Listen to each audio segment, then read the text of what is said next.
नमस्कार मित्रांनो, trending Marathi education या करंट अफेअरच्या मराठी एज्युकेशन चॅनलमध्ये आपले स्वागत आहे. तर मित्रांनो, आपण तुमच्यासाठी रोजच्या रोज चालू घडामोडीचे प्रश्न हे मराठीतून घेऊन येत असतो. आजच्या व्हिडिओमध्ये आपण तुमच्यासाठी 8 व 9 जुलै 2024 या 2 दिवसातील सर्व महत्त्वाच्या चालू घडामोडी या बघणार आहोत. मित्रांनो, जर तुम्ही चॅनलवर नवीन असाल, चॅनलला अजूनपर्यंत सबस्क्राईब केलेलं नसेल तर सबस्क्राईब करून घ्या आणि बेल आयकनला प्रेस करा. म्हणजेच प्रत्येक दिवसाच्या चालू घडामोडीच्या व्हिडिओची नोटिफिकेशन हे तुम्हाला सर्वात आधी मिळून जाईल. तर चला मित्रांनो, आपण 8 व 9 जुलै या 2 दिवसातील सर्व महत्त्वाच्या चालू घडामोडी एक एक करून बघूया. महाराष्ट्र सरकारच्या मंत्रिमंडळाने नुकतेच कितव्या राज्याच्या पर्यटन धोरणाला मंजुरी दिलेली आहे? तर या प्रश्नाचं उत्तर आहे ऑप्शन क्रमांक 1, तिसरे.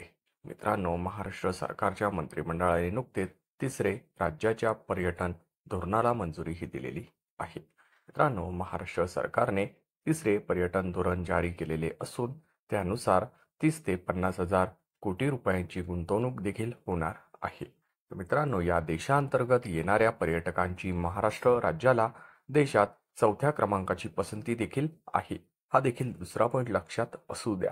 मोस्ट इम्पॉर्टंट प्रश्न आहे, परीक्षेच्या दृष्टीने विचारला जाऊ शकतो. तर चला नेक्स्ट चालू घडामोडी आजच्या दिवसाची बघूया. T20 आंतरराष्ट्रीय क्रिकेटमध्ये भारताकडून केवळ दुसऱ्या सामन्यात शतक झळकावणारा कोणता खेळाडू भारताचा पहिला फलंदाज ठरलेला आहे? तर या प्रश्नाचं उत्तर आहे ऑप्शन क्रमांक 2, अभिषेक शर्मा. मित्रांनो, T20 आंतरराष्ट्रीय क्रिकेटमध्ये भारताकडून केवळ दुसऱ्या सामन्यात शतक झळकावणारा अभिषेक शर्मा हा खेळाडू भारताचा पहिला फलंदाज ठरलेला आहे. तर चला नेक्स्ट चालू घडामोडी बघूया. नाशिक येथील कुसुमाग्रज प्रतिष्ठानच्या अध्यक्षपदी कोणाची निवड झालेली आहे? तर या प्रश्नाचं उत्तर आहे ऑप्शन क्रमांक 3, वसंत अबाजी डहाके. मित्रांनो, नाशिक येथील कुसुमाग्रज प्रतिष्ठानच्या अध्यक्षपदी वसंत अबाजी डहाके यांची निवड ही झालेली आहे. तर चला नेक्स्ट चालू घडामोडी बघूया. मसूद पेझेशकियान यांची कोणत्या देशाच्या राष्ट्राध्यक्षपदी निवड झालेली आहे? तर या प्रश्नाचं उत्तर आहे ऑप्शन क्रमांक 4, इराण. मित्रांनो, मसूद पेझेशकियान यांची इराण देशाच्या राष्ट्राध्यक्षपदी ही निवड झालेली आहे. इराणमध्ये झालेल्या राष्ट्राध्यक्ष पदाच्या निवडणुकीमध्ये 49.7% लोकांनी मतदान केलेले आहे. या राष्ट्राध्यक्ष पदाच्या निवडणुकीत मसूद पेझेशकियान यांना 1.63 कोटी मते देखील मिळालेली आहे. तर मित्रांनो, हे मसूद पेझेशकियान इराण देशाचे 9वे राष्ट्राध्यक्ष असणार आहे. तर चला नेक्स्ट चालू घडामोडी बघूया. भारताची कुस्तीपटू विनेश फोगाटने स्पॅनिश ग्रॅपी आंतरराष्ट्रीय स्पर्धेत कोणते पदक जिंकलेले आहे? तर या प्रश्नाचं उत्तर आहे ऑप्शन क्रमांक 1, सुवर्ण. भारताची कुस्तीपटू विनेश फोगाटने स्पॅनिश ग्रॅम्पी आंतरराष्ट्रीय स्पर्धेमध्ये सुवर्ण पदक जिंकलेले आहे. मित्रांनो, या स्पॅनिश ग्रॅम्पी आंतरराष्ट्रीय स्पर्धेत भारताची क्रिकेटपटू विनेश फोगाटने 50 किलो वजनी गटात हे पदक पटकावलेले आहे. हा देखील मोस्ट इम्पॉर्टंट पॉईंट आहे, लक्षात असू द्या आणि नोट डाऊन करून ठेवा. तर चला नेक्स्ट चालू घडामोडी बघूया. ब्रिटन देशाच्या सार्वत्रिक निवडणुकीत हुजूर पार्टीने किती जागा जिंकलेल्या आहे? तर या प्रश्नाचं उत्तर आहे ऑप्शन क्रमांक 2, 121.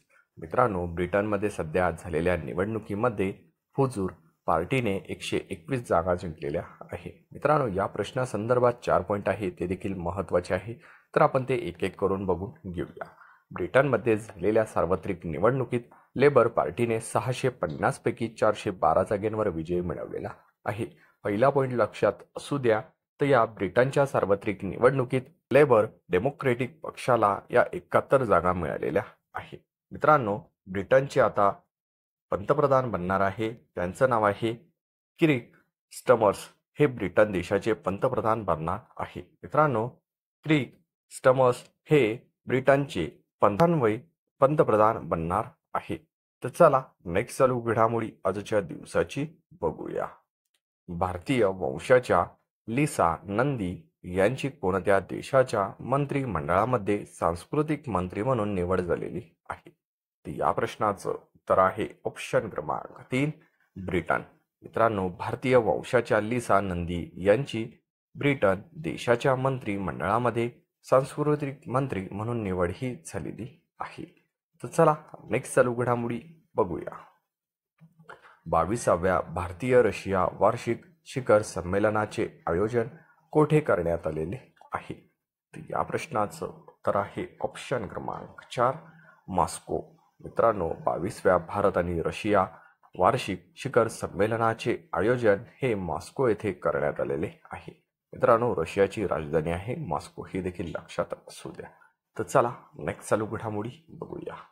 महाराष्ट्र स्पर्धा परीक्षा अनुचित मार्गास प्रतिबंध अधिनियम 2024 हे विधेयक महाराष्ट्र राज्याच्या विधानसभेत कोणी सादर केलेले आहे? तर या प्रश्नाचं उत्तर आहे ऑप्शन क्रमांक 1 शंभूराज देसाई. मित्रांनो, महाराष्ट्र स्पर्धा परीक्षा अनुचित मार्गास प्रतिबंध अधिनियम 2024 विधेयक हे महाराष्ट्र राज्याच्या विधानसभेत शंभूराज देसाई यांनी मांडलेले आहे. मित्रांनो, महाराष्ट्र स्पर्धेत परीक्षा अनुसूचित मार्गास प्रतिबंधक कायद्यात दोषींना 10 लाख रुपये दंडाची तरतूद देखील करण्यात आलेली आहे. हा देखील महत्त्वाचा पहिला पॉईंट आहे, लक्षात असू द्या. तर चला नेक्स्ट चालू घडामोडी आजच्या दिवसाची बघूया. जगातील पहिली CNG मोटारसायकल कोणत्या ठिकाणी लॉन्च करण्यात आलेली आहे? तर या प्रश्नाचं उत्तर आहे ऑप्शन क्रमांक 2 पुणे. मित्रांनो, जगातील पहिली CNG मोटारसायकल ही पुणे येथे लॉन्च करण्यात आलेली आहे. तर या जगातील पहिल्या CNG मोटारसायकलची निर्मिती बजाज कंपनीने केलेली आहे. हा देखील मोस्ट इम्पॉर्टंट पॉईंट आहे, लक्षात असू द्या. जगातील पहिल्या CNG मोटारसायकलची निर्मिती बजाज या कंपनीने केलेली आहे. तर चला नेक्स्ट चालू घडामोडी बघूया. प्रेस इन्फॉर्मेशन ब्युरो, त्यालाच आपण PIB म्हणतो. तर या प्रेस इन्फॉर्मेशन ब्युरोच्या डायरेक्टर जनरलपदी कोणाची नियुक्ती करण्यात आलेली आहे? या प्रश्नाचं उत्तर आहे ऑप्शन क्रमांक 3 धीरेंद्र ओझा. मित्रांनो, प्रेस इन्फॉर्मेशन ब्युरो PIBच्या डायरेक्टर जनरलपदी धीरेंद्र ओझा यांची नियुक्ती ही करण्यात आलेली आहे. तर चला नेक्स्ट चालू घडामोडी बघूया. महिला स्वयंरोजगारासाठी ई-पिंक रिक्षा योजना कोणत्या राज्याने जारी केलेली आहे? तर या प्रश्नाचं उत्तर आहे ऑप्शन क्रमांक 4 महाराष्ट्र. मित्रांनो, महिला स्वयंरोजगारासाठी ई-पिंक रिक्षा योजना ही महाराष्ट्र राज्य सरकारने जारी केलेली आहे. तर चला नेक्स्ट चालू घडामोडी बघूया. कोणत्या राज्य सरकारने लोकपथ मोबाईल ॲप लॉन्च केलेले आहे? तर या प्रश्नाचं उत्तर आहे ऑप्शन क्रमांक 1 मध्य प्रदेश. मित्रांनो, मध्य प्रदेश राज्य सरकारने लोकपथ हे मोबाईल ॲप लॉन्च केलेले आहे.